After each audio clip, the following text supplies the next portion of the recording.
What changes on the inside ultimately comes out through your hands and through your feet. He's connecting the dots here that your mind is set with how your life is lived. Changed thinking leads to changed living, and you can't consistently live one direction while thinking of another. Here's some examples of this. If you're trying to live for God, again, like we said last week, what are you filling your cup with? What are you filling your life with that's not the Bible? Because whatever you're filling it with should show you what's turning out on the other side of that.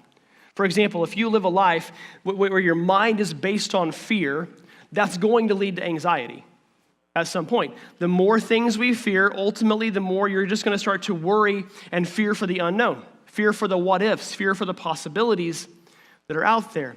And I've seen a correlation, church. You can get upset with this if you want, but I've seen correlations. I've seen data that back this up.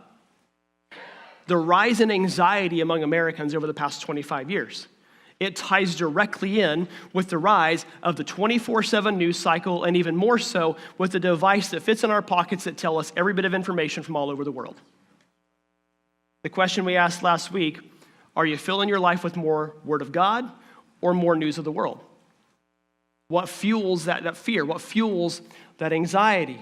If your life is filled with offense, if you're very easily offended and every little thing bothers you, at some point that leads to bitterness. Bitterness will grow.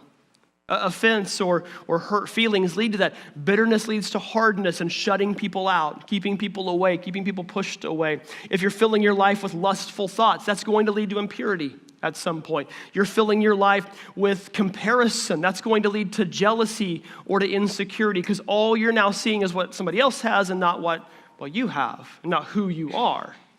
Now think about it for just a second here. I just listed 4 things. I could keep going. If filling your life with those thoughts leads to that mindset, how does it work if you're just filling your mind with Christ? What would that change?